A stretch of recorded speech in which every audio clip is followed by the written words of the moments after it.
Insane in the Membrane. Hello and welcome to Insane in the Membrane's top 10 biggest episodes in no particular order.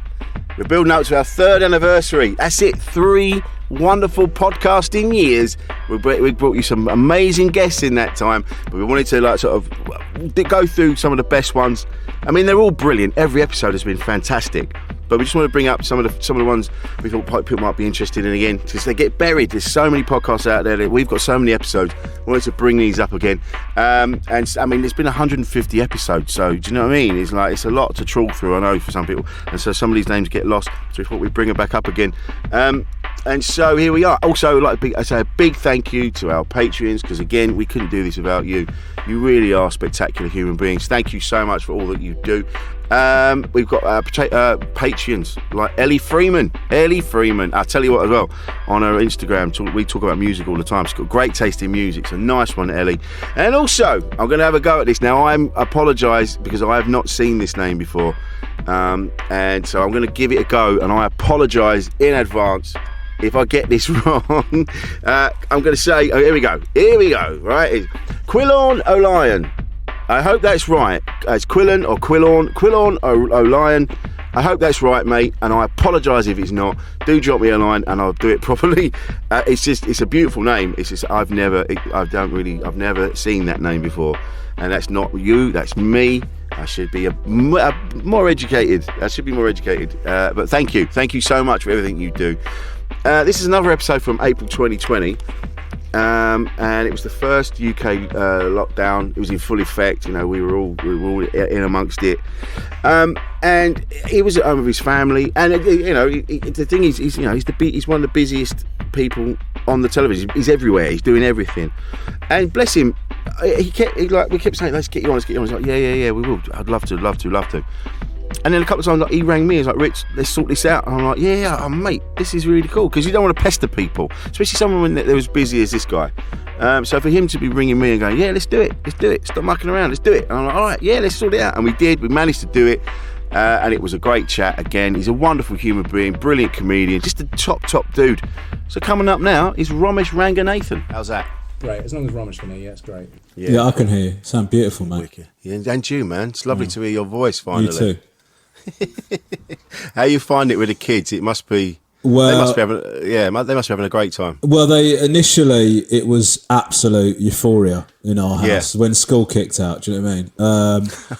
And they thought it was just going to be extended holiday. So we had a chat with them about how we're going to be trying to, in some ways, simulate their educational experience at home. So there was obviously the crash of that.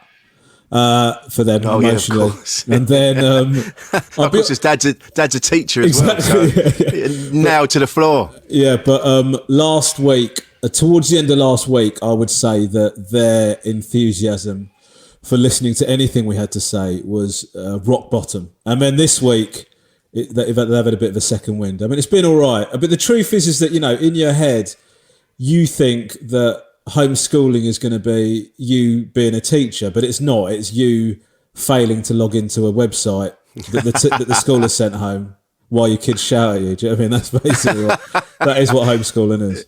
Totally different batch of skills. I think that's what's happening with everybody, because we're all trying to do stuff online, and it's showing up the fact that none of us are built for this. We need other people to be like I've got producer Paul to go, right, plug that in there, do that, and then Jade comes in and goes, get out of the way, you idiot, and put that in there. And so, I'm just flapping around going, oh, where do I talk? Do I talk to someone now? I know. Must be the same with you. Well, I think it's with the kids as well. It's kind of, you're trying to do a lot of weird, you're trying to stay on top of it with them, but also not looking too stressed, because you don't want to transfer that to them. It's obviously it's a weird time, and we want to protect them as much as we can from any anxiety to do with that. Do you know what I mean? But of course, but then they get too casual, and I think fuck it, they could do with a little bit of anxiety. Do you know what I mean? Jesus Christ! To start showing them pictures of supermarkets, empty shelves. Yeah, exactly. Yeah, we don't know if this will go back to normal. You know, boys. Get off the table. Do your work. Do they have a grasp? How old are your kids? 10, 8 and 5. So have they got a grasp of what's happening, or vaguely? Yeah, I mean, our eldest son is pretty across it. And in fact, he's picked me up on a couple of things. Because I think everyone's attitudes have changed a bit, because, even the people that were most in tune with this and how serious it was going to be, I don't think anybody could have quite predicted it was going to turn our lives upside down in the way that it has done. But I remember when it was first starting to happen, we took the kids to the cinema, and this is obviously much pre-lockdown and even inklings of lockdown before anybody wants to tweet me. But we pulled up and the car park was empty, and I said, "Oh, this is it's one of the benefits." And then then Theo, our oldest son, just went, "Dad, it's a global pandemic, and I don't think you should be saying comments like that." And I was like, "All right, mate." All right, keep it light. Yeah, exactly. But the other two, the younger two, just couldn't give a shiny shit. Do you know what I mean? They know the words, and they know it's something that's going on. But as far in terms of, they're very zen in terms of they look at things how they directly affect them. They don't think about what might happen. They don't think about what could happen. So currently, what is happening is that they're having every day off. So for them, they're loving life. Do you know what I mean? And I think that's the same with all of us. We have days like we've been locked down now. This is our third week. Yeah. Because Jade's got really bad asthma. So as soon as it started happening, we were like, right, let's lock ourselves away. And then, you have days like we were being creative and we were running around and we were laughing and we were making food and that. But then I think the last couple of days you kind of go, yeah, this is actually deadly serious, and it's only going to get it's going to get worse before it gets better. And so we have these days where we're just low. We're just like, how do we get through this? And then you get another wave of like positivity and you're up again. And that must be difficult for you because you've got to kind of hold the whole family up, if you like. It can. I guess it can. I mean, the thing is, I find with these things is you've got to recognise when you're starting to go wrong, and mentally, I mean, and adapt. Yeah, absolutely. So for example, when this all started to happen, we weren't engaging with it. We were engaging with it, but we were dealing with the day to day, which is making sure the kids are all right and figuring out what we're going to do and blah blah blah. Anyway, when it all first started to kick off, I think everybody's gone through this experience, but I had one night in particular that was really bad where the kids had gone to bed. Lisa and I had watched a bit of telly, and then she went to sleep. And then I made the mistake of deep diving into the news and the figures and all that stuff. And I managed to send myself into an absolute panic spiral. And it wasn't, and the thing is that, that can happen. It's the worst time it can happen is, I'm lucky enough to be in a house with a family. But for me, Lisa was asleep. I'm not going to wake her up to say, "Oh, by the way, I've just head fucked myself. Do you mind waking up and talking me down out of it?" Do you know what I mean? So it's those things where you go, "Okay, well, from now on, I'm not going to have my phone in with me. I'm not going to start looking at that type of shit when I'm going to go to bed." Do you know what I mean? And also, I'm gonna go out of my way to look at other stuff, or you might even be looking for positive news and stuff like. I know it sounds a bit wanky, but the truth is, you've got to look after yourself in that way. Do you know what I mean? Oh, absolutely. We've done that as well. Jade's gone down these dark tunnels, looking at all the facts and the figures and this and that, and then I've turned around and gone, "Babe, listen, let's go on TikTok for 20 minutes. You like it on there? Let's go and."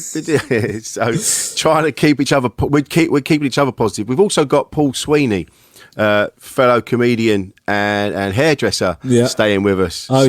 Well, I saw Paul recently in New York, actually, because I was doing a few shows in New York. He said. How were the shows out there? Were they good? They were good, but do you know what? To be honest, the shows were great. I mean, it was great fun, but it was all New York was starting to get nervous about Corona. It was all starting to kick off. So it was a weird time to be there, to be honest with you. But no, fun. Mate of mine was out there as well, and he said it was weird seeing Broadway shut down, Times Square shut down. And you're like, we've seen all this in movies, but you never in a million years thought that we'd be experiencing this sort of thing. Crazy. It is crazy, but do you know the other thing I find so mad is how everybody went from, I'm talking about in the UK, and it looks like in America as well, everyone went from being quite casual about it to shitting themselves. Because I was thinking, like, in New York, when I was in New York, I went to Times Square when it was still open, and there's loads of people milling about, but it started at that stage. Do you know what I mean? So it's just that nobody had fully got to, or certainly the authorities hadn't got to grips with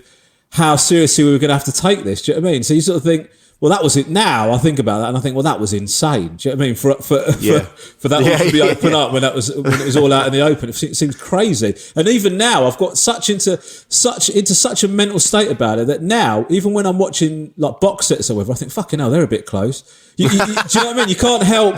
You're so in that mindset now. Do you know what I mean? That anybody near each other, you think, Jesus Christ, guys, come on.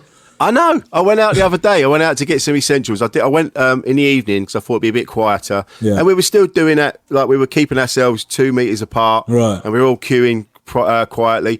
And then you get these maniacs that they'd already sort of cancelled their own lives. They're already pissed all the time. They're already like, they've got no teeth. They're already like, it's quite like a nihilism to these people. Yeah. They're just weaving in and out of everyone else. They're going, yes. So we're like, mate, you got to move away a little bit. And he's like, I don't give a shit. And and you're like, some people are taking it really seriously. People are still believing that it's like the flu. It's because there hasn't been any like one concrete thing. They've gone, right, this is what it is. This is what will happen. They've all been like, the government have been a little bit vague about it all, going, well, you know, it might be like the flu. You might want to just back off a little bit. You might want to do this. You might want to, instead of going, right, keep away from everybody, you're going to die. You know what I mean? It's a weird way they've done it. Well, even when, and you know, obviously I don't want to get too political, but even when Boris Johnson made the lockdown announcement, it didn't. I know there were people on Twitter just going, "So are we on lockdown now? Are we on lockdown? Yeah. Because you are allowed to go jogging, and you know, it just seems so. It seems so vague and all over the place. And I think part of that, you know, I'm not saying that I'm desperate for an authoritarian state or anything like that, but no, it has led to a bit of ambiguity with regards to people's attitudes towards it, you know. And we went out for a walk the other day. Like, we're trying to get the kids out every day just so they don't go crazy. But you do start to feel slightly aggressive towards people who aren't respecting that distance. And it's not even about us being selfish. We're not walking around thinking all these other people are unclean. It's a social responsibility. And I went around, like, my mum, I lent my mum my car, like, because she crashed her car. Right. This is pre-corona. She crashed her car. There's a whole different set of issues to unpack there. But anyway, the long and the short of it is she needed a car to get to work. She's a key worker. So I dropped my car off to her.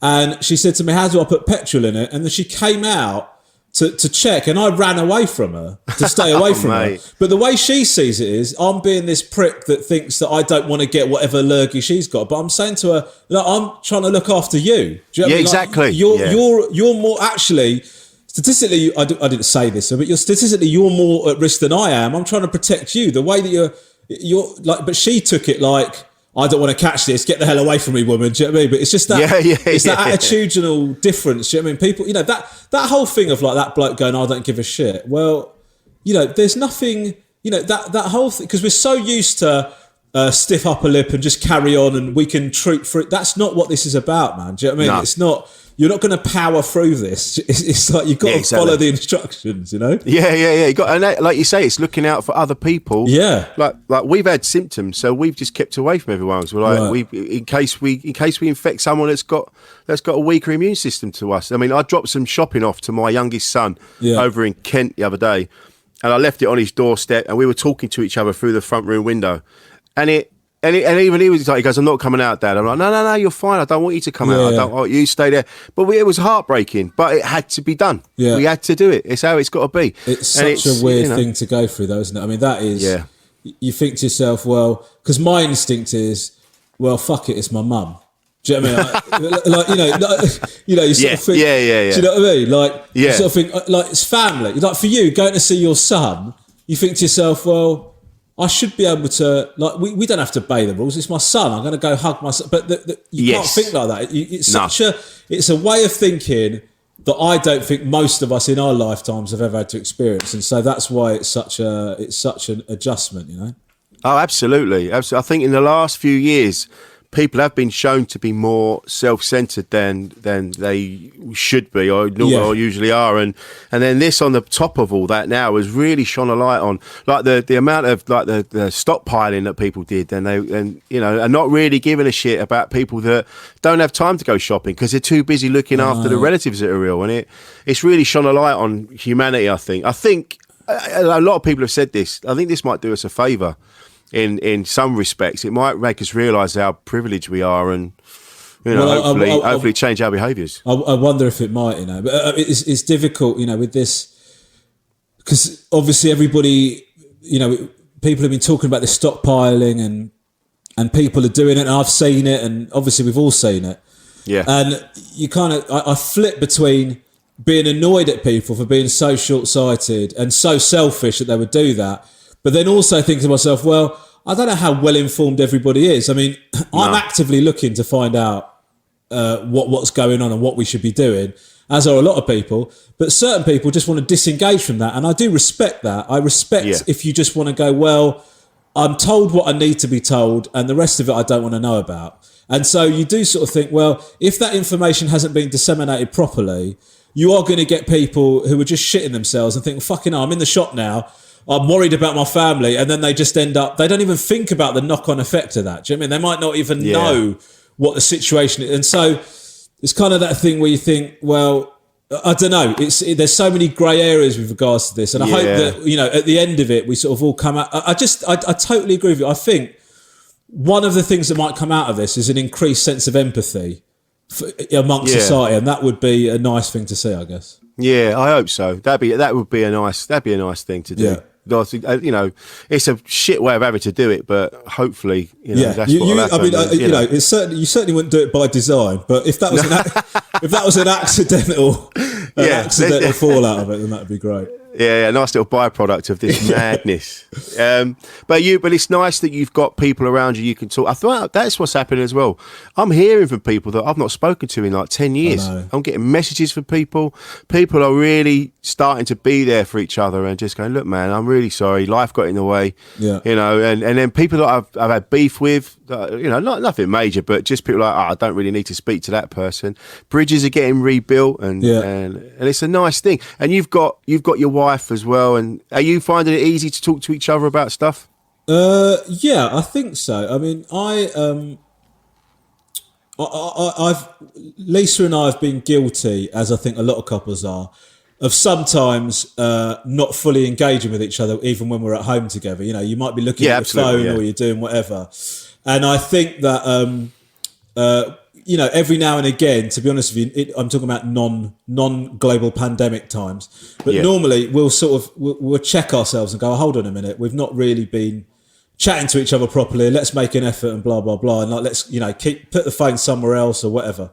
Yeah. And, but actually, weirdly, this, because of the nature of this situation, and because it does cause you worry and anxiety, it has actually weirdly made us, you do end up chatting to each other more, and you do end up talking about, you've been very, very, I guess it lends itself to being very open about what your worries and concerns are about it. And, a lot of talking about what we should do with the kids and how she's feeling about it, how I'm feeling about it. And again, I'm not saying that I'm glad that Corona happened so that my wife and I can get on now. But what I mean is that we have been. I've been in that. We've both been in that very fortunate position where we can talk to each other about it and to be honest with you, and also check each other sometimes, because there's been times when maybe I've thought Lisa hasn't been taking it seriously enough, and maybe Lisa thinks I haven't been. That sort of, you're almost each other's checks and balance. You're keeping each other's checks and balances in line, where you sort of go, well, actually, hold on, I think this is actually quite a big deal, and you probably shouldn't go and make that visit or whatever. Little things like that. Yeah, it's like Jade and I. We were having couples counselling before all this kicked off, right? And funnily enough, since this has happened, we've actually been more. A lot of the stuff that we were learning in the couples counselling, we've been able to apply to this being locked in together for 3 weeks now, and it's whereas before we'd be shouting and hollering and screaming at each other. We'll have a moment where we'll go, listen, that what you just did, that really annoyed me, and I don't want to be a dick about it, but I just want to point out that is a bit annoying. And then she'd be like, absolutely, I understand what you're saying, and then we're having proper discussions, which is very nice. He's full of shit, Romesh. We've been fucking at each other. Ignore this fucking. We have not. We have been doing really well. We have been doing really well. No, we've been doing fine. We had one day the other day where Jade's gone off now. We had one day where we had I think it was Sunday, we ended up having a proper tear up. Right. And Paul was in the other room. Paul Sweeney hid in his room. Oh, really? Yeah, and then afterwards we were like, we probably shouldn't do that. But that's been one day as opposed to all the time. Yeah, but you know what, man? One of the things that this sounds like, I remember because I used to be a teacher, when I was teacher training, one of the things that they told us during teacher training is that if you can speak to a kid and disassociate their behaviour from them as a person, they will accept anything. You know, like, so if a kid's been like shouting out in your class or whatever, rather than saying you're messing up this lesson or you're disrupting my lesson, if you say you're shouting out is disrupting my lesson, their level of acceptance of that is so much more because you're separating the kid from the behaviour.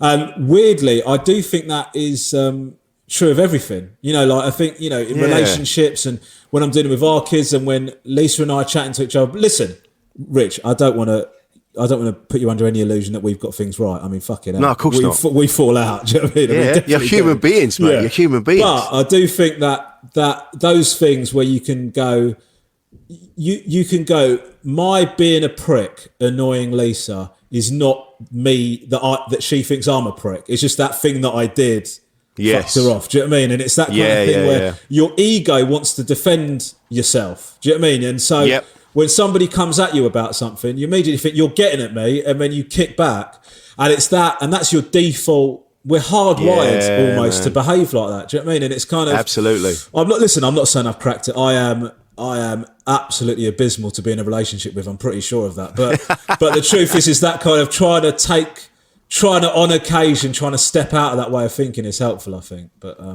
certainly haven't mastered it.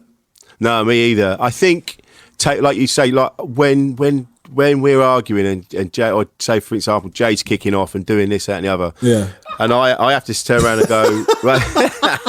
It's never her, it's always me. I have to in my head I go, right, it's not personal, something else is happening that's made her angry.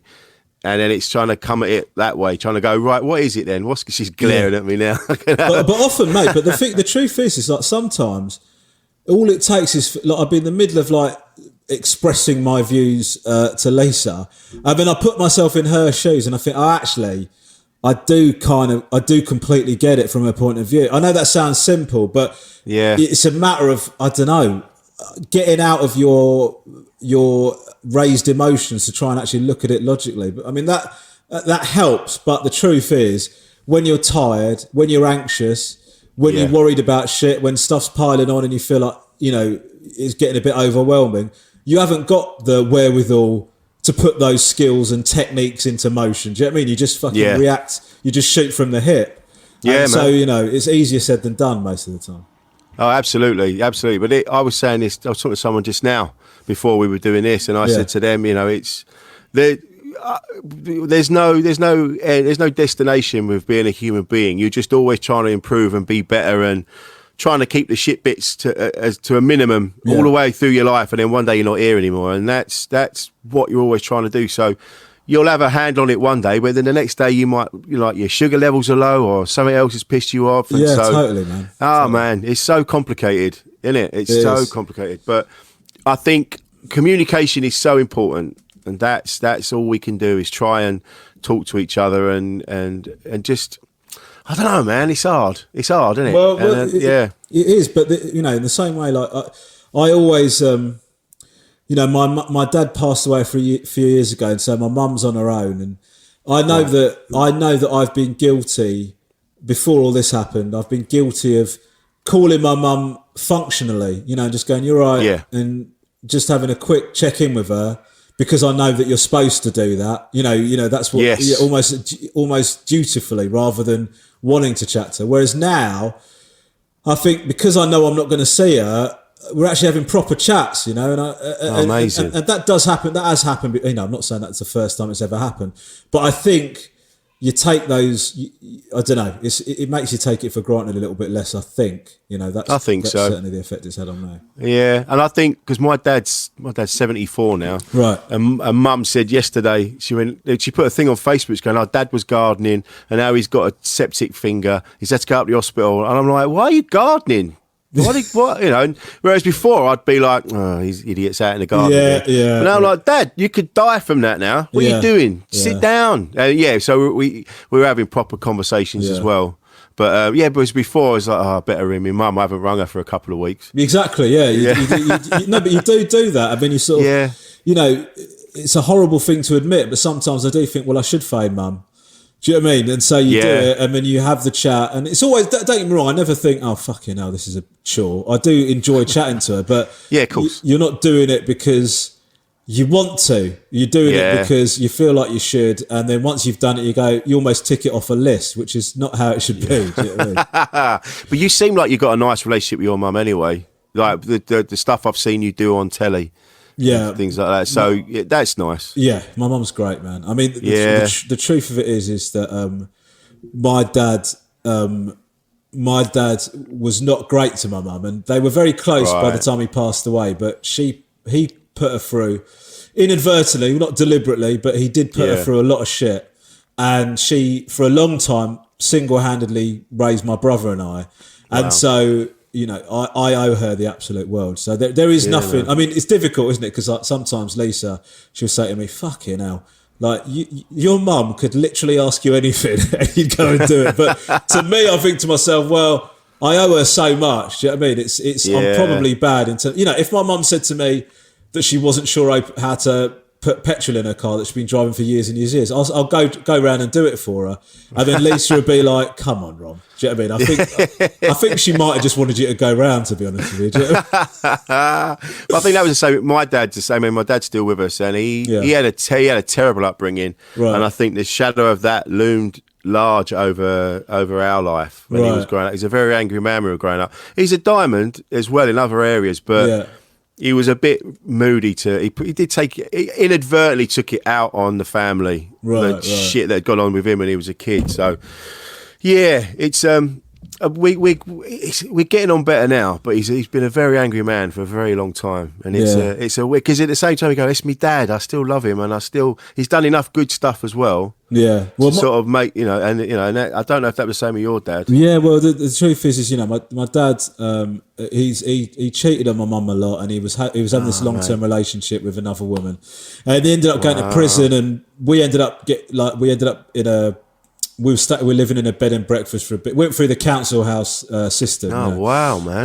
But the thing is that I really got angry with my dad as a result of all of that, because you can't help feeling like he's rejecting the family and whatever. And then I remember when he came out of prison, my mum and my dad they made up, and I remember coming back from uni, and I'd become, as a result of the things that had happened in the house, I'd become a bit of an arsehole as a kid, a little bit sort of kicking against everything. So I was coming back from uni, being a bit inconsiderate, how teenagers can be or whatever. Yeah, of course, man. And I remember my dad was obviously pissed off. He'd seen me coming in whenever I felt like it and just being a bit of a twat. And he picked me up on it. And I remember I turned round and I absolutely unloaded on him. Do you know what I mean? Just you've never been here, you fucked off and did this, that and the other, and then you come back here and you think you can tell me, really horrible shit that if one of my kids said that to me, I would be devastated. Do you know what I mean? And so I remember having that go at him, and then I left, walked out of the house or whatever, and they just let me go because they obviously thought I was I'd lost my shit or whatever. And then we never mentioned that conversation again. And then as time went on, my dad and I made up, and we became very, very close again. And by the time my dad passed away, we had a very good relationship. But the thing is, after he passed away, I still thought about that conversation, and I cried about it as one of the things that I regretted saying to him. Oh, really? Even despite the fact that we'd made amends, and we were very, very close. And I think I just thank God that he hadn't passed away when that was still. Do you know what I mean? If I had not made things up with him, I would have been so. I don't know what that would have done to me. Do you know what I mean? It was like, oh mate, well, it's funny, isn't it? Because it was judging by what you've just said, and then where that feeling came from, it was justified, but you still felt guilty. Well, it's just because for doing it, it's because I don't know. You can't help thinking. I don't know why my dad made the decisions he did, and I don't know what pressures he was under. I don't know what he was going through, any of those things. And I'm not saying that justifies how he behaved at all. No, but I think that regardless of what he did, the way that I spoke, I mean, it was brutal. Do you know what I mean? It's probably the most brutal thing I've ever said to anybody. Do you know what I mean? That really? sort of that monologue to him, Wow, you know. So I think, regardless of what he did, in my heart, I feel like he didn't really deserve to hear that from me. Yeah. I remember doing a similar thing with my dad, and I saw it was a moment where there was the power dynamic changed between us. Right. When I'd split up with the mother of my kids, I was living back there for a bit, and he came in, and I was sat in his chair, and I was on the phone. Yeah. It's about 20 years ago now, and he came in from work, and he looked at me, and he mouthed like, "You're in my chair." And I lost my shit. And I just went, you in your fucking chair. And I threw the chair across the room. Yeah. And I really lost my shit because I was going through this other stuff. Yeah. And all that sort of thing. And then I stood up and he went to go for me. And he goes, "I'm not having this." And I went, "Yeah, we're going to fucking do." And he flinched. And I cried my eyes out because I saw he went from being my dad to this like little man. And I went out and I remember driving my car off 1,000 miles an hour, driving off, just crying. I couldn't control myself. Yeah. And I was just heartbroken, and went back afterwards and said to him, "Dad, listen, regardless of anything, I should never ever talk to you in that way. That's like you've just said, regardless of anything that's gone before. You did. You're my dad, and you never. I should have more respect. Yeah, and I'm sorry. Yeah, so I get it, man. It's so mad with the parent thing. I mean, this is a much lighter example than the one that you just gave. But like, sorry about that. No. I'm not saying. I'm just saying. I'm just sort of. I don't want to trivialise what you just said, but like. I remember the first. My mum used to like hit us a fair bit, right? Like not hard, but she used to give us, Sri Lankan upbringing. Do you know what I mean? Anyway, I remember. I don't know. That was the same with us as well. My mum's got some Sri Lankan. Yeah, maybe. Yeah, she got some cultural influences or something. But I remember the first time my mum was chasing me around the bedroom, and because the bedroom was was messy, and she tripped over and fell down, and I remember thinking, shit, I didn't know Mum could fall down. I didn't know she could trip over. Like the cycle.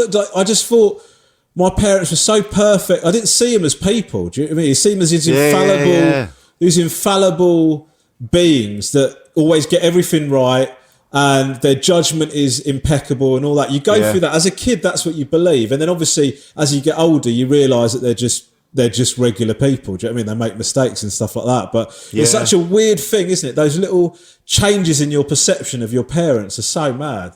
Oh, mate, yeah, like you say, they go from being your parents that know everything to being human beings that are just trying to get by themselves. They're still working it out. I remember arguing with my mum. I was in my brother's bedroom, and he had a bed with no legs on it, so the bed was low down. Right. And we were arguing, and Dad came up to tell us to pack it in. So again, I was just an arsehole teenager, but Mum stepped back and didn't see the bed, and she fell onto the bed. Right. And I went to help her up. Oh shit, Mum, you're right. And Dad thought I'd pushed her over, and he came flying in, and he's hanging on to me. He goes, "How fucking dare you? How dare you?" I'm like, "No, I didn't. She fell over the bed. And then Mum's on top. I fell over the bed. It was like a proper cartoon moment. It was terrifying. Yeah. But in that moment, it was like we all just went from we're all just human beings trying to just get through this shit, man. I know. Yeah. And then I sort of you think about how open to be about that with your kids, because on occasion, well, on more than one occasion, I reckon on occasion every day, I'd make a wrong judgment about something to do with like something I should say to them, or disciplining them or whatever like that. And I remember thinking to myself, well, my mum and dad never said this to me, but I have on occasion apologised to my kids for getting it wrong. Do you know what I mean? Or like, I remember like giving my eldest son like a real bollocking about something, and then it became apparent that he had behaved absolutely appropriately for what he thought was going on. Do you know what I mean? Like in the same way of and so then I had to go and say to him, I just made a wrong judgment call, and I just said to him, I realised why you did what you did, and I realised why you thought it was all right to do that. And I said to him, I just got to hold my hands up. I'm not always going to get it right. I said, and at the same time, you sort of think, well, that could be a good thing to do, but also I could also be undermining every single future time I tell him off for something, because he's just thinking to himself, oh, this prick's going to realise he's made a mistake and comes to have to apologise later on. Yeah, just undermined your authority completely. That's it now, done. But it's funny with my kids. I was again, when they were little, I was a very angry man. Right. For whatever reason, and then I got it wrong a lot. And I remember recently saying to because they're 22 and 28 now, my lads. And I said to them, I say, look, I feel I have to say this. I could have been better. I feel I could have been better. And they're like, Dad, what are you talking about? You were fine. Yeah. They go, oh, maybe I'm overthinking it then. Maybe I'm putting too much pressure on myself as well. But that, like you say, being honest with your kids and having that, opening up those avenues of dialogue is very important. Yeah, it's good that you can do it, man. Yeah, I think that it's a thin line though between you want to be open with them and you want to be honest. This is my opinion, by the way. I'm not saying I'm no authority on this, but you want to be open with them, but at the same time, you aren't their mates. Do you know what I mean? And I think that it's that thing of like I sometimes feel like I go the other way too much, and sometimes they see me as like a laugh. And I think, well, I've still got to be the person that's guiding them at the same time. Do you know what I mean? And I've got to have them. It's a weird one. It's a weird line to walk, and everybody has their own way of doing it. And the truth is, I don't think I've picked up any consistency at all. Do you know, I think sometimes I'm an absolute laugh. Then the next thing I'm bollocking them and they're going, "Oh, very funny, Dad." And, oh shit, no, serious. Yeah. So it's just completely unpredictable.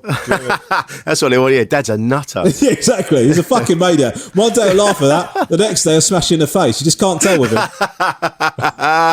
Oh man, it was like because my lads used to come over to mine at weekends, and so if their mum had said anything like, look, they've been doing this, they've been doing that, I wasn't ever going to tell them off because I didn't want them to be coming to me and then telling them off and then sending them home again. Yeah. That's the pressure in it. I've got mates that are in that situation, and what you want is to be fun. Do you know what I mean? You want them to want to come and see you. Do you know what I mean? Objectively. Exactly. It's such a hard one. It's a hard one. But now I'm in that position. Now they're older. Now they're actually grown men. I think we're in that position, like we talked about with our parents. Like sometimes they ring me because they think they have to. It's now come full circle. Now like, I better check in with Dad. Like my eldest will ring up and he's like, "All right, Dad." I'm like, "Yeah, you're all right. Yeah, good, Dad. Just checking in." All right then, cheers then. And I can't do what my dad used to do. I go, "Do you want to talk to Mum?" Yeah. Oh God, yeah. Yeah, because there's always my dad's the best for that. I ring him up and then he's like, "Yeah, good. Here's Mum." And you're like, all right, thanks, Dad. This is the thing. Now we're getting older, and we don't have to talk about this if you don't want to. No, totally fine. Talking about your dad passing on. Yeah. Have you got your head around that? Is that? I'm always curious because I haven't had anyone really close to me go yet, and so I don't know how it feels. And is it something you've got your head around? I don't know. It's such a weird. When Dad died, I obviously, you're completely distraught and you react in the textbook ways you expect someone to react. And then for ages after that, I didn't cry at his funeral. I wasn't crying every day like my mum was. And that nobody picked me up on it or anything. It's just everybody reacts in different ways, don't they? And so, but then what would happen is I'd get caught by surprise. Like I remember years ago, I was driving back from a Just the Tonic gig, and I got involved in a car smash. And I had to get pulled over, and I had to pull the car over, and the police came and took me to Watford Gap Services. And then my dad came and picked me up and took me home, like in the middle of the night. And then, like months after my dad had died, like maybe over a year, I was driving to another gig, and I went past Watford Gap Services, and I remembered that moment, and I just started crying. Like, you just suddenly, and so it's all these little, like every now and again, these little triggers happen that kick off a memory and stuff. And I don't know, it's a weird one. You never really fully. I mean, it's little things that you start to get sad about. I mean, we've got recordings of Dad, but you start to forget what he sounded like completely. His voice. It's not crystal clear as it was in my head. And little things like that. And I don't know, man. It's a hard one. I don't think you ever really fully recover from something like that. I think it can grab you at any time. I remember I was doing on my last tour. I came out of the show and there were some people waiting outside after the show, and there was a Sri Lankan family there, and the dad of the family said, I really enjoyed the show, but he sounded just like my dad. Oh, wow. And I finished the conversation, but it was as much as I could do to finish the conversation without crying in front of him. Oh, mate. It was, and it completely caught me by surprise. Yeah. So it's things like that. And, my mum, she will talk about things that dad did to her like they happened yesterday. Right. And so, and those are positive things as well as negative things. You'll have a chat with her. She'll start talking about something he did where he's flirting with some woman at a party.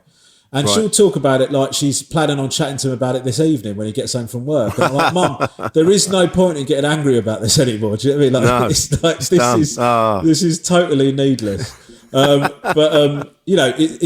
It's an ongoing thing, and the truth is sometimes I go the other way, mate. In all honesty, like, oh, really? When you get busy with work, you get on with stuff, and then I'll realise that I haven't thought about dad for a bit and feel bad about that. Do you know what I mean? But you have to carry on with your life. Yeah, of course. But sometimes I go, oh shit, I don't consciously sit down to have a think about dad moment. But when he does pop into my mind, I think, oh God, I've been getting on with things and just haven't thought about it for a while. You almost feel guilty about that, because when your dad passes away, or when somebody close to you passes away, you want to remember them forever, and you want to be celebrating their life or thinking about them forever. But the truth is life gets in the way of that, and of course it does. You can't help that, and so it's just one of them things. No, mate. But it must add to your success that you've come through all that sort of shit throughout your life, and then and to get where you are now must really add to it. You must have a massive sense of achievement. And I think your parents would be proud as well. They'd go, wow, despite everything, look what he's done. Yeah, I guess. Well, the truth is, Rich, you don't ever really feel like you've made it, do you? I mean, I feel like I feel like I'm muddling along and waiting to get found out. Is the truth of it? Do you know what I mean? It's like loads of people say that. And that's not to say I don't enjoy it. I love my job and I love what I do, but at the same time, I don't ever think to myself, "Fucking hell, Rob, you are smashing it." But do you know what I mean? You don't think. No, like I suppose no. Of course you don't. You just think. I just think, "Fucking hell, that didn't go shit.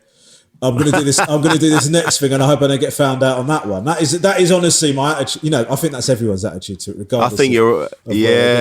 But I think you're right, man. Yeah. But I don't know. It's like, who knows? I sometimes think to myself, if my family had not gone through what they'd gone through, I don't think I would have been a comedian. And I'm not talking about about the wiring, and people talk about how we're different in the head or whatever. I just think I would have followed a more orthodox path. Do you know what I mean? Because I wasn't if I hadn't been thrown off the route that our family was headed on, I don't know if I would have gone, oh, I'm just fuck it, I'm just going to give it a go. Do you know what I mean? I just don't think I would have done any of that. So I just think, without getting into the cliches of everything happens for a reason, I do think you are shaped by those experiences. I often say if I didn't have a lazy eye, I wouldn't have been a comedian, because I just think it makes you a bit of an outsider, and so you have a different way of looking at. I wasn't one of I used to get the piss taken out of me about it all the time, and so that puts you in a different social standing. Do you know what I mean? And I think that and that makes you look at things. I mean, it physically makes you look at things differently, but it does make you look at things differently. You have a different position, and so I think all of those things contribute rather, if you want to pronounce it correctly. And then, but the thing that I think the one thing that I think I feel the most happy about is my mum. Getting her being on TV, or her enjoying the success and all that kind of stuff. I think that, mate, I went through. I mean, I reckon I went through 2 years of staying in a bed and breakfast. My mum, my brother, and I were in the same room, maybe 18 months, and I reckon my mum cried herself to sleep 80 to 90% of those nights. Mate. And so you sort of think about that. I mean, you think now I think to myself, well, my mum's doing this, that, and the other. She's so happy in how things have turned. Do you know what I mean? She's so happy for that. And I think to myself, well, fucking hell, that is an amazing thing for her. Well, that goes above everything else. Yeah, and that's, absolutely. Yeah. I mean, her life is completely turned around. That is beautiful. That really is. And your brother's a top lad as well. Yeah, he is. Have you gigged with him at all? Yeah. I did his gig in Crawley. Crawley, yeah. He's a top lad. Really good. Yeah, funny, man. It's funny, isn't it? It's like Kyle Kinane, this American comic. Yes, I know Kyle. Yeah. Yeah, and he said the same thing. He said, I'm from the suburbs. I didn't have to struggle. Yeah. He goes, it's really hard to kick against anything when everyone's going, they go, I want to start a rock band. We're going to be anarchy. We're going to be this and that. And your mum's like, just use a basement. It's like, what? No, wait, no. Yeah, takes you down to the shop the next day, buys you guitars. Yeah, exactly that. You go, look, listen, you've got to wrap this up by 11, but crack on, guys. It's like, no, I've got nothing to fight against. Yeah. I mean, that's it. I always felt I was different, but I didn't know why. Yeah. I don't know what it was. I was picked on at school, and then I was picking on people, and I just didn't feel like I fit in anywhere. And because of that, I think that's why I became a comedian. That, not feeling like I fit in anywhere. And then I met comedians and go, these are my people. Yeah. None of us fit in, and we're all weird, and we're all, I don't know. Yeah, funny, isn't it? I don't know. I would have just been a van driver from Kent. No disrespect to any van drivers from Kent. Kent van drivers are the best. I mean, they are the best. They are very much up there, aren't they, as van drivers go? So they're the pinnacle of the van driving community. Yeah, 100%. Big up the Kent van drivers, man.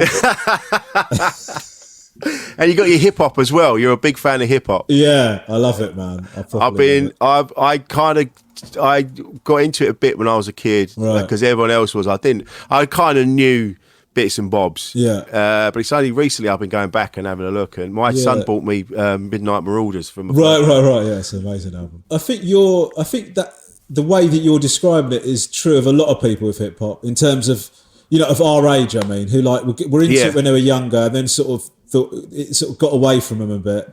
And then now they're kind of, later on, they've got back to it. And I think that a lot of people have that experience. But I just, there's something about, and I know that you're a music fan, but I think there's something about, I don't know, the pleasure of listening to music. And the thing about hip hop for me is the whole culture, everything about it, I just absolutely love, And you can be, the thing I like about it, as I guess is true of a lot of music, is I have nerdish tendencies, and hip hop rewards that. If you know where these breaks have come from, and you studied bars and lyrics and shit like that, and you know that Nas spit this bar on this track and it came out on this colour vinyl and all this wanky shit. Do you know what I mean? That's actually that attitude is rewarded in hip hop culture. Do you know what I mean? So it's like it's something that I really love. I do find that I don't know, man. It's Lisa finds it very, very,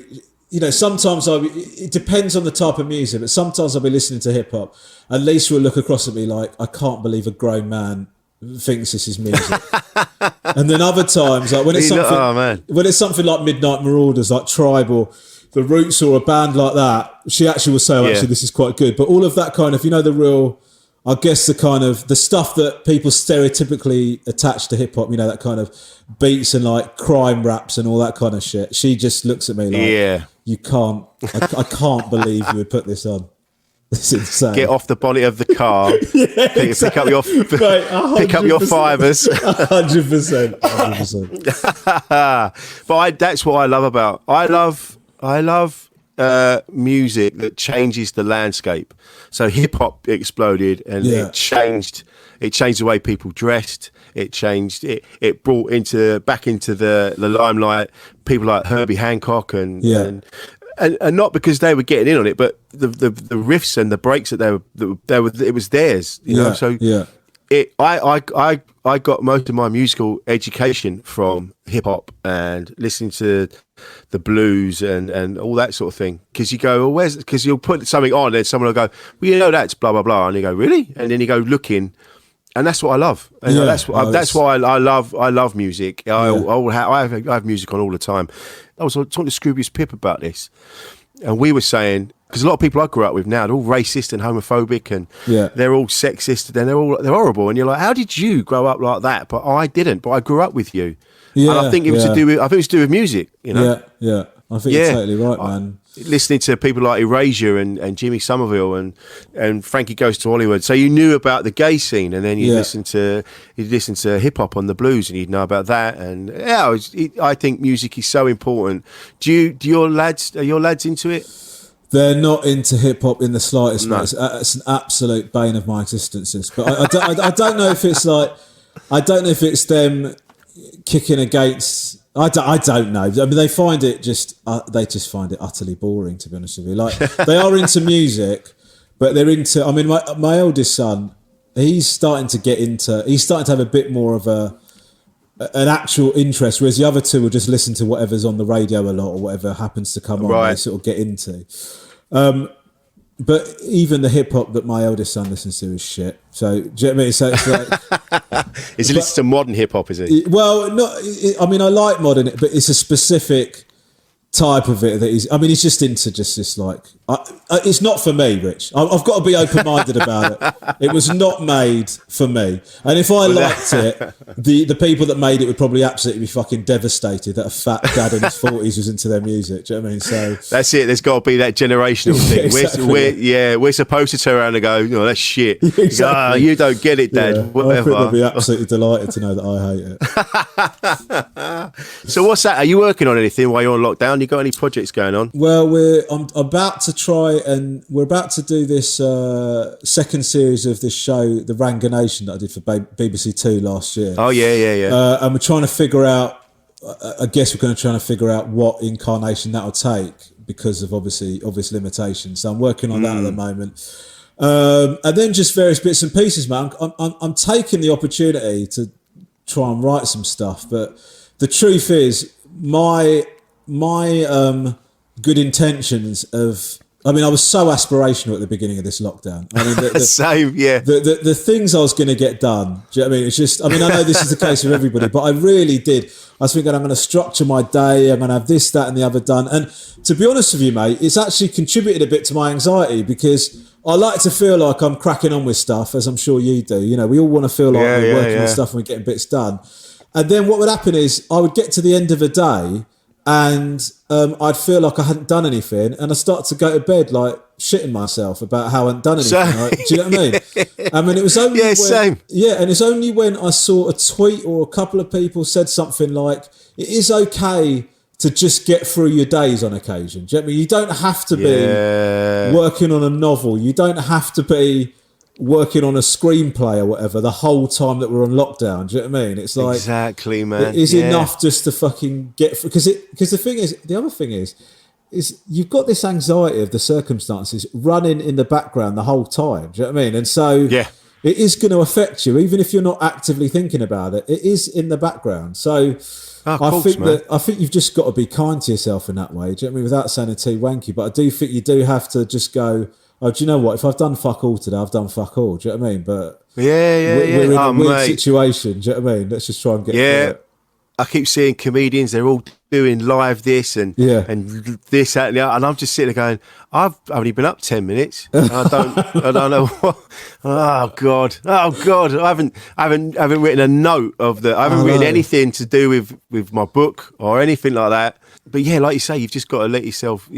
You know, you've got to be like kind to yourself, and everyone's upset, and you'll have waves of euphoria, you'll have waves of sadness, and you just, like you say, just got to get through your day. Yeah, and I remember, like, you know, sometimes the best things happen. You know, the best things creatively happen. I'm talking about, you know, in our job specifically, like when you're not thinking about it. And I remember, like, you know, I've been struggling to write tour shows or whatever, and then I thought, fuck it, I'm not going to think about it for a week, and then 3 days into it, suddenly this fully formed routine pops into my head, and you sort of think, well, actually, if I'd have chained myself to my desk and be agonising over this, I probably wouldn't have come up with any of this. Do you know what I mean? It's like, so I think you can never figure out. The weird thing about what we do is it doesn't proportionally reward the amount of time you throw into it, really. Do you know what I mean? You could spend a whole day trying to write stuff and come up with fuck all, and then you might be doing the washing up or something, and in 10 minutes you come up with this whole fucking sitcom idea. Do you know what I mean? So it's totally unpredictable. Yeah, I've done that with Jade. We just sat having a cup of tea in the morning, having breakfast. Yeah. And then she'll say, I've got to come up with this idea for this thing. Yeah. And then I'll just go, what about this? Blah, blah, blah, blah, blah, blah. And she's like, what the fuck? I'll go, yeah, I don't even know where that came from. But like you say, if you sit down and go, right, today I'm going to write this, I'll come up with nothing. So I used to hear that. People go, I write 2 hours a day. I put most of it in the bin. And I'm like, well, that just sounds like a waste of time. Yeah. I just don't work that way. I'm not very academic, so I don't sit and do that, which is... No. And I also, if I sat down for 2 hours, I'd have to factor in 6 hours of being distracted into that. There's no way that I could be focused for that amount of time, man. It's just I can't do that. 2 hours, you kid. And then you've got your young kids as well, and if they're running around. Yeah, I mean, I can't... I basically decamped to the garage because it's the only way I can get any work done. I mean, right now, the problem is the internet's not good enough in the garage. So I'm having to come back in whenever I'm doing anything that requires internet. But like, if I'm around the kit, by the way, what I just said was the most boring. I reckon it's the most boring 20 seconds of talking I think anyone's ever committed to record. I'm going to have to for the promo, guys. That's going in the trailer. Yeah, I have to come back inside because the internet doesn't provide the internet signal's not quite the requisite level for me to do what I need to do. Rich, you know? Fucking hell! What made me think that was okay to say out loud? Jesus the nerd Christ. in you, the nerd in you. But anyway, the point is that if I'm anywhere near the kids trying to do work, it just doesn't happen. Do you know what I mean? And the other thing as well, because she's got stuff going on, so there's like phone calls being made and meetings being set up, and then if I've got something as well, we have to be stood there going, babe, I'm gonna, we have to try and find corners of the flat to do these. I mean, it's first world problems, isn't it? It's like there could be there's other things. I mean, at least we got our health. We're not one of us isn't in hospital, so sure. But I mean, I think you have to let yourself off for that. I mean, I know like it is first world problems, but it is still a problem. You know when people go. You know when you go, my Wi-Fi's fucked, and they go, there's people starving in Africa, and they go, yeah, but I wouldn't be able to tell you because I can't get on the internet to read that news story. It's still a problem for me. So it's all right if I talk about it. You sort my internet out, and then I'll have a look at that. Let me get. Oh, mate, it's funny. I used to get really bogged down with. I still do to a certain extent, knowing that there's atrocities happening around the world, like people are starving, and there's like all the stuff in Syria, and then I got to a point I'm like, I can't change it.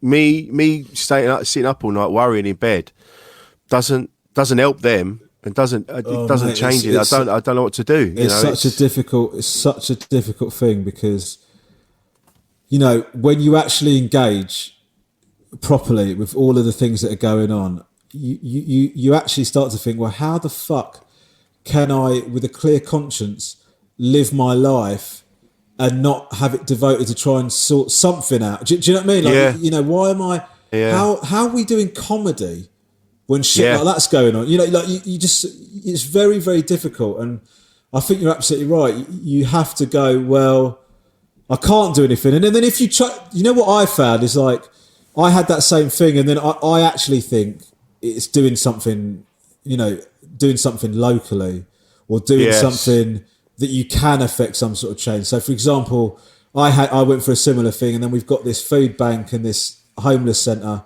down the road from me, Crawley Open House, and I just started helping them out. And that's not brilliant. That's not sorting out Syria, but at the same time, it is. You are doing something. Do you know what I mean? And like, I guess. Do you know what I mean? By the way, I'm not putting myself up forward as a saint here for doing that, but you know what I mean. Yeah. But I've said that before. If we can't sort out the bigger picture, we can't sort out. There's nothing we can do to help the people of Syria. Yeah. Like we can't go over there and sort things out. We're not Bono, but we like you say, doing things in our little area, affecting change in that way, and hopefully then that spreads out to more people, and then they do something else, and then and that, like you've hit the nail on the head. That's all you can do. You sort out your own little area. That brings us neatly back to what's going on now. People are looking out for each other. We now know our neighbours. We didn't know them before. And now, I know, it's mad, isn't it? Yeah, just there was a note put through the door saying, look, if you need anything, give us a shout. And then I dropped them a text going, yeah, cool. If you need anything as well, give us a shout. And I think those little changes are happening, which is a beautiful thing. I mean, I thought our neighbours were pricks, but since this, I've had it confirmed. They are. But at least I know for definite, do you know what I mean? You're going to start getting all King Gary on them. Start fucking up their barbecues. That looked great fun to play that sinister neighbour. That was amazing. How good was that? That was so good. I mean, I love Tom Davis, and when he told me about his part, I just thought it's going to be such a laugh to play that. Do you know what I mean? And we did have a lot of fun. You play it so well. You just play it just right. It's really cool. It's good to see. It's funny. I knew Tom. I met Tom years ago through comedy. Yeah. And I remember we worked on Bob Hoskins' last film. Right. It was called Outside Bet, and it was a mate of mine's book he wrote called The Mumper about this racehorse. Right. And there's me and Tom. We were playing the bookies at this race course, and I see Tom. I'm like, "What are you doing here?" He's like, well, "I'm in this, aren't I?" And he's just this lolloping giant dude in this. It's really funny, and we ended up. I think my elbow made it to the cut, but Tom was there, so he's come on leaps. He's come so far, hasn't he? Yeah, he's doing. I mean, he's got a proper work ethic, and he's very he's supremely talented. Do you know what I mean? He's a really good bloke. Do you know what I mean? I think that when you see someone who's successful, it's part of you that wants them to be an arsehole. But it's actually, you just sort of think you need to balance it out somehow. But he's actually a really nice bloke. He's a top dude, isn't he? Yeah, he's lovely. Absolutely top. And you do you do League of Their Own as well? Is it? Yes, regular on League of Their Own. Yeah. Do you enjoy that? I do. I love it. I really love it, except for all of the physical challenges on it. All of those bits I absolutely hate. And we always do them at the end of the episodes, like when we're doing the record. Oh, do you? And it just hangs over me the entire show. Particularly is that why you got that? If it's a really bad one, I just can't. You're supposed to be having a laugh. Yeah. And you've got this shadow of impending doom. Yeah, it's just looming over you. Absolutely horrendous. And people say to me, "You can't be scared every single time," and I go, "I am, mate. I absolutely dreading it every single time I do it. Like, it's awful." Well, you don't look like it. You look like you're having a great time, Rob. Oh, thanks, mate. Thank you. Have you got enough? You got enough toilet roll, mate? Toilet roll, we're all good for. We're sort of holding up. We're all good. The biggest issue for us in this house, to be honest with you, has been breakfast cereal, because I'm a massive breakfast cereal fan, and I've passed that on to the kids. They smash through absolute tons of it. And so that has been the biggest issue for us in our house. We're currently running low. So we're going out on another. Lisa's going out on Lisa and I, we've had to have a family meeting about it because basically Lisa doesn't like the kids eating sugary cereal, right? So they don't have Cocoa Pops or anything like that unless we're on holiday. Or then on holiday they get all excited because they're allowed to have whatever cereals they want. We've had to sit Lisa down and say to her, "Look, it's a global pandemic. We're on lockdown. Can we put forward a motion that we relax the sugary cereals rule just while we're going through this?" And she's accepted. This blows over. She's accepted, and we're absolutely drowning in Cocoa Pops day after day. Do you know what? It's funny. We don't really have cereal here either. Right. But the other day I came in, I bought one box of Cheerios. Yeah. And I left them on the side, and Jade and Paul have gone bananas for them. They go, "Why don't we have these more often?" I go, "Because we were trying to be healthy." Cereal is the one, mate. It's so good, mate. The thing about it is, it's delicious, and the prep time on it is beautiful. Do you know what I mean? It's literally the window between thinking I fancy a bowl of cereal and being halfway through that bowl of cereal is about 2.5 minutes. Yeah. Halfway through, you go, "I'm going to have another bowl." Mate, it's amazing. What a laugh. Proper. We've been using proper milk as well. Because we had oat milk and all that for ages, almond milk and all that kind of gubbins, which we've still got. But I'll be coming in with a couple of bottles of green. I don't care. Living it up. Romesh, this has been amazing. Thank you so much, mate. Mate, thank you so much. It's an absolute pleasure to talk to you, mate, as always. And you, man. You take care. I've got nothing but love for you. Thanks, man. Cheers, mate. Insane in the membrane.